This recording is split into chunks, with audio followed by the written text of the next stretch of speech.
The world is changing by the minute. So how do you keep up to date with new developments in research, science, technology, and the society? Get on Extreme Research Magazine, the zone of constructive interference.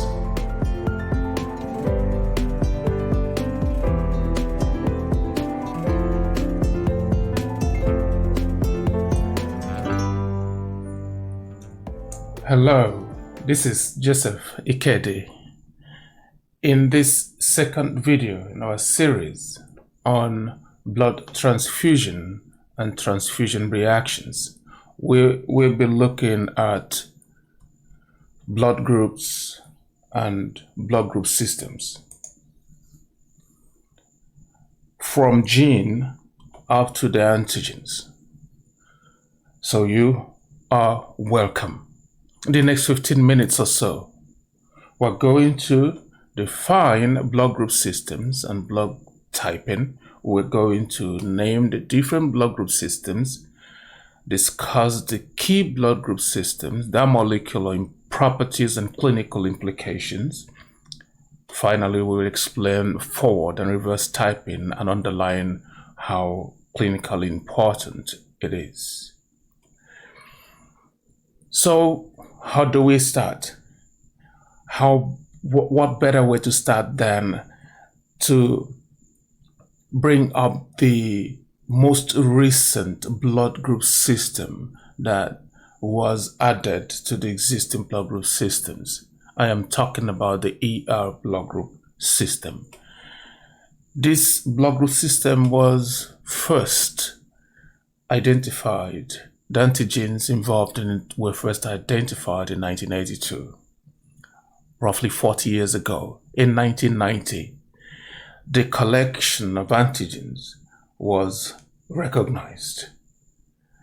And the next thing, according to ISBT, would be to elucidate the connection between this collection of antigens with a specific gene.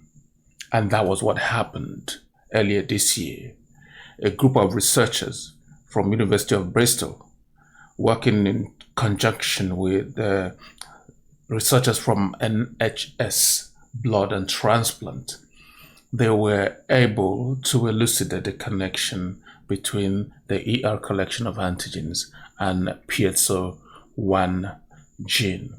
The piezo-1 gene codes for piezoprotein, which is a mechanosensor protein. But a missense mutation in this particular gene gave rise to this ER blood group system.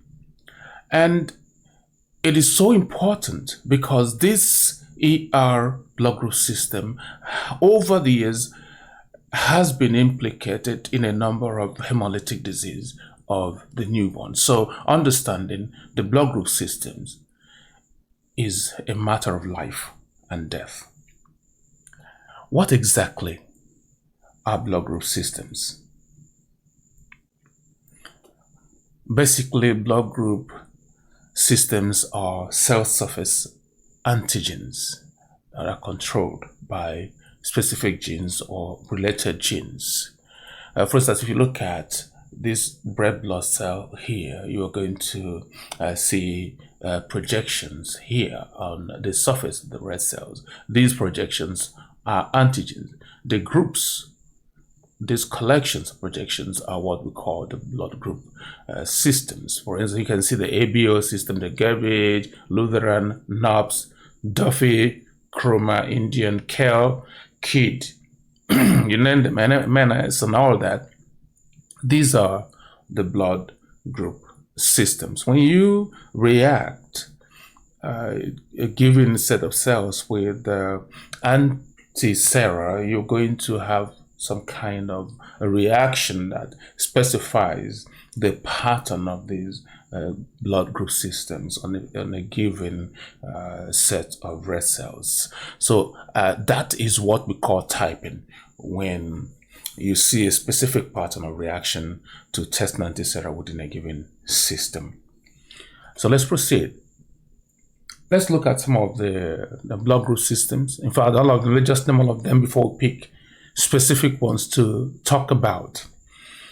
There are up to 44 of them as it stands today, from ABO, MNSP, RH, Lutheran Care, Lewis, Duffy, Key, Diego. You continue, you can just keep going until you get to ER, which is the very last one to be added earlier this year.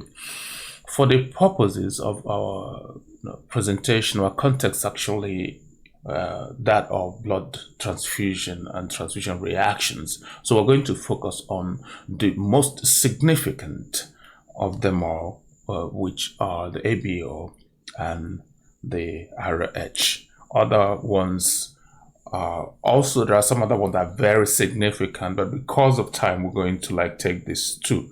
Maybe in the future we'll make time and discuss the rest that are also very important. But before we proceed, we need to work on our genetics register. Let's just brush up a little bit so that we can understand ourselves.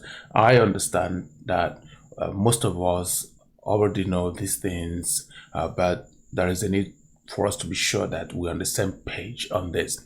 So a chromosome is just compact, tightly packed string of DNA molecule, and the genes is a segment of this DNA molecule that codes for a given function, for specific functions. Then gene locus is the physical address, normally fixed, a location on the chromosome where a particular gene is located. That location is fixed, called gene locus.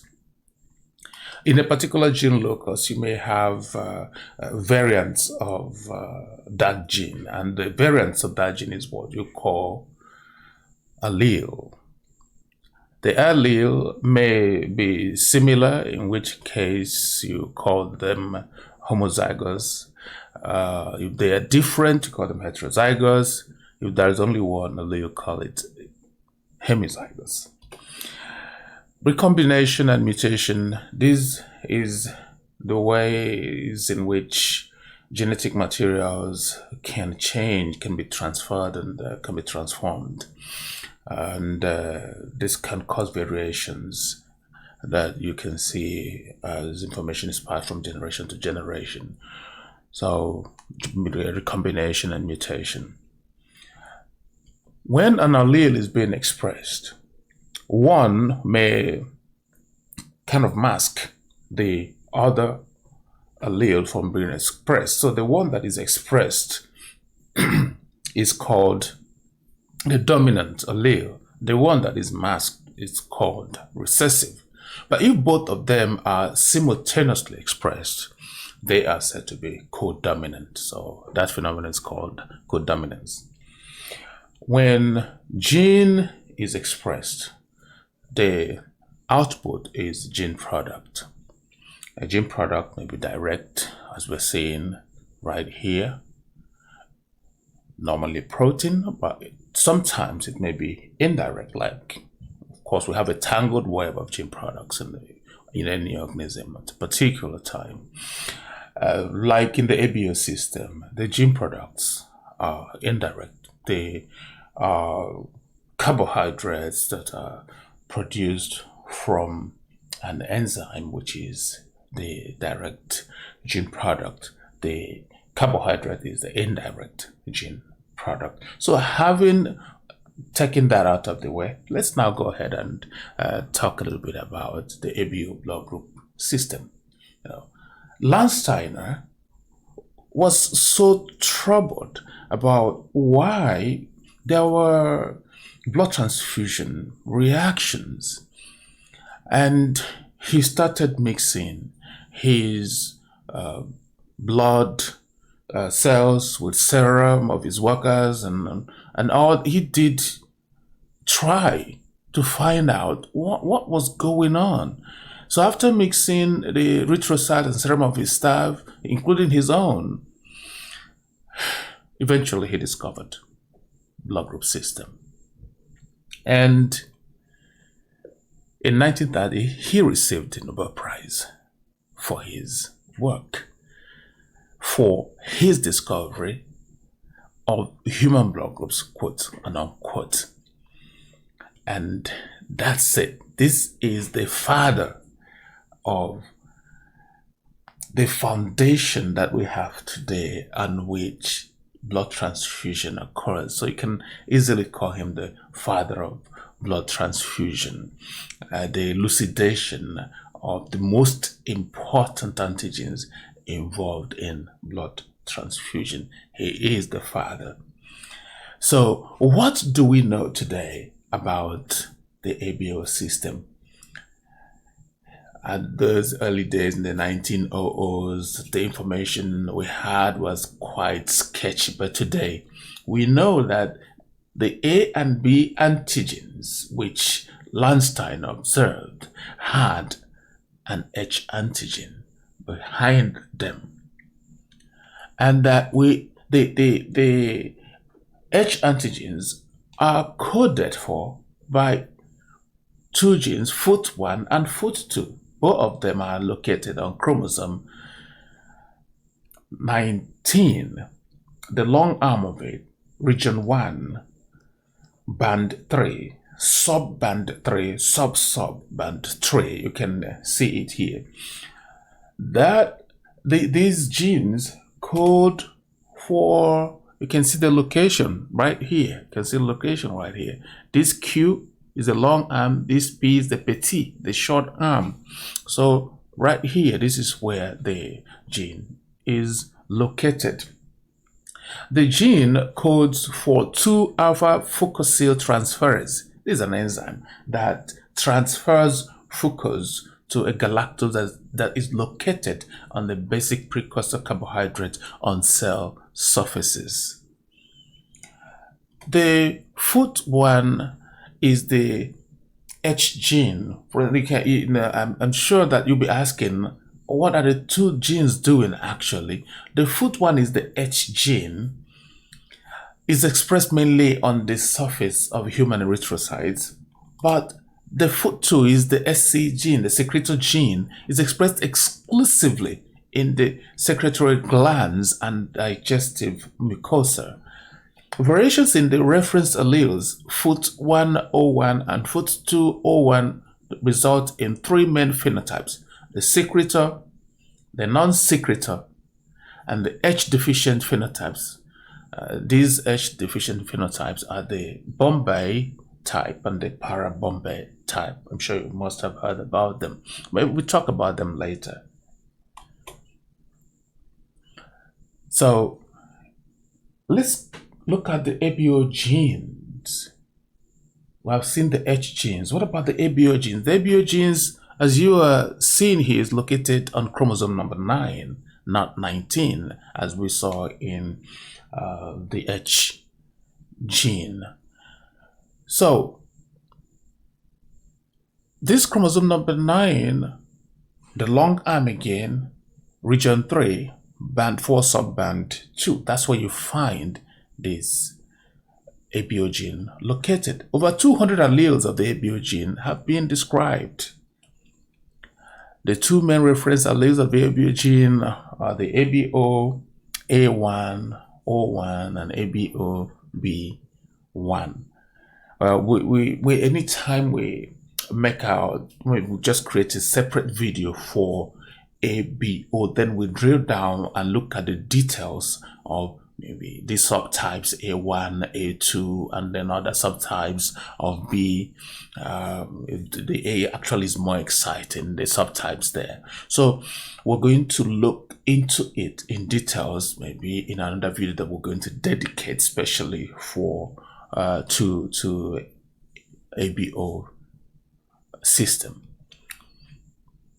So see what is going on here. You see the basic precursor here, the basic precursor substance. We're still going to look at it in a more cartoonish form so that it will be clearer. The L-fucosyl transferase that is produced by the H gene that we saw earlier converts that precursor substance to H antigen, and then the A the A gene, the FUT1 gene. Oh, sorry, that FUT1 is the one that the A gene produces N-acetyl galactosamine transferase. Then the B gene, which is this one here, produces D-galactosyl transferase, which attaches galactose to the H substance.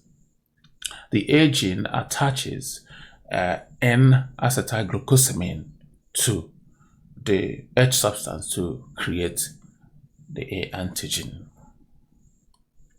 Very interesting. So these two, they encode the glycosyl transferases, these ones here I've already mentioned, N-acetylgalactosamine transferase and D-galactosyl transferase.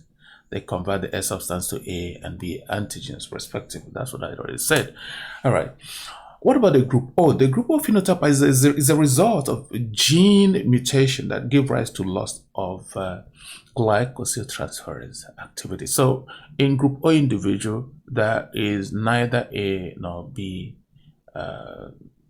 enzymes that can change H. So what we just have in group O individuals is nothing but H antigen. Okay, so you can see here in this cartoon here, you have this basic precursor here, and you have fructose added to it right here, and this makes H antigen. But when you take A antigen, the A enzyme that catalyzes the addition of N-acetylglucosamine, you have the A antigen here. Then you have B, when you have a B gene that creates a B enzyme that catalyzes the addition of D-galactose, like this here, you have a B antigen. That is what happens. So this is exactly what I've been saying. H antigen is basic carbohydrate plus L-fructose, A antigen, H antigen plus N-acetylgalactosamine, B antigen, H antigen here plus D-galactose, right? The tragic history of the RH blood group system is tragic.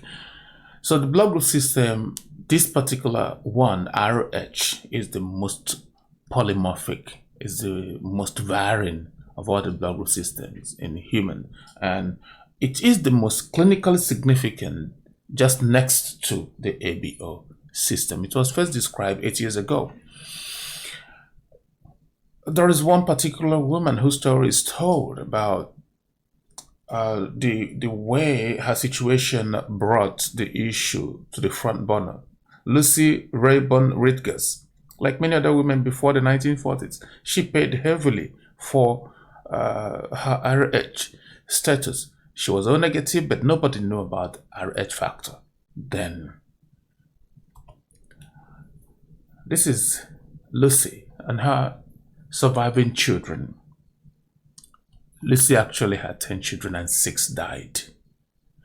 It was a mystery, but 2 gentlemen stepped forward and explained the mystery.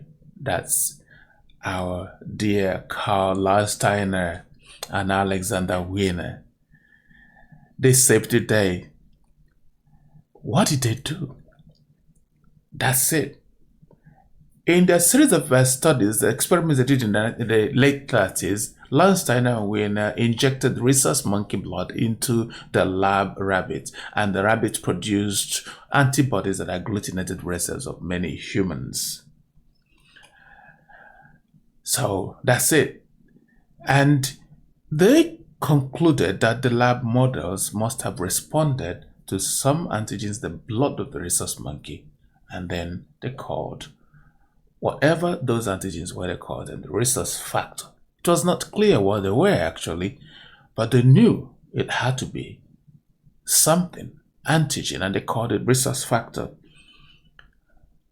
So in 1939, two gentlemen, Philip Levin, who was actually an assistant. He was working with Karl Landsteiner, and another man, Rufus Stetson. They published this landmark paper that connected RH factor with hemolytic disease of the fetus and newborn, which is HDFN. And that changed everything. So, what does the RH gene look like? It's located on the very first chromosome. If you go there, you will see it at region 3, band 6, subband 1, subband 1. But both the RHD and RHCE, there are two very important genes that code for RH. Both of them are located on that particular gene locus. So genes RHD and RHCE located on chromosome the chromosome 1P, that's the PM, the shorter side, on region 3, band 6, subband 1, subband 1. Over 61 antigens of this that's produced by this particular gene is recognized today, and about 378 RHD alleles and 116 RHC alleles have been described and recognized today. That's how varied this group is. So let's look more closely at the antigens. The antigens are hydrophobic 12 spanning membrane proteins embedded in membrane of red cells. By 1982, between 1950 and 1980, a lot of work went into the elucidation of the RH antigens and the gene responsible for them. So in 1982, the work had been conclusively done. A lot was already known about anti-D and other important the antigen D and the other antigens that are also involved in RH. So this is how it looks like. This is how it looks like. This is where the epitope is at this point. This is where the epitope is, where the binding occurs. And these things here are the cell membrane, right? Okay. There are about 61 RH antigens, I've already said that are recognized today. But the key antigens include the capital C, small letter C, capital E, small letter E types of antigens. These are the most important ones. Out of these most important ones, D is by far the most clinically important because it is more common and much more immunogenic than the other ones. So D is the one that we test for routinely in the lab. So as you can see, the red cells do not have for some reasons they may have they do not always have the same amount of the RH expressed. So this thing gives rise to some kind of variation. There are people who do not even have RH at all. In this situation, they lack expression of all the 61 RH antigens, including the D, the C, the E, and all that. And these individuals, they display membrane defects like spherocytosis or osmotic fragility. So the other group is the group that is described as weak D. In this group, there is a quantitative variation in which the number of D is actually low. It's actually low. So when you have lower number of Ds expressed on the cell surface, then you have a weak D. The rule is simple. If somebody is weak D and the person is a donor, that person should be handled as positive. If somebody is weak D and that person is going to be a recipient, that person should be handled as negative. That's it. So for partial D, normally we have 30 epitopes. But you know what happens? Sometimes variations can occur and we have less than that number of epitopes. Some epitopes are missing, so we have a partial D. Well, we have come a long way. The next thing is to look at how do we test for these blood groups? How do we test? It is important. In fact, the golden rule is that every testing must involve forward and reverse typing if you want to type the blood. And this is how it goes. First, you use anti-sera to test the way you normally do. Then use the washed red cells here and mix with the serum of the recipient, this other side. And this helps you to increase the level of accuracy of your typing. And apart from that, it can help you to identify or detect cases of acquired B. And especially in places like India, some other parts of the world, I do not know the rate of occurrence of Bombay type in other parts of the world, maybe like Nigeria. I tried to find out, it's so low that it's insignificant. It's close to zero in Nigeria here. But since we have expatriates coming in, people from other countries, we might be working in a hospital or a lab where you may have to test individuals from these countries where the rate of occurrence of the Bombay type is significant. So you need to make this your standard. Forward and reverse typing must be your standard. Well, ladies and gentlemen, I want to thank you so much for your time. It's been wonderful doing this with you. Please, if you have not already, try and subscribe, and go to our Facebook page.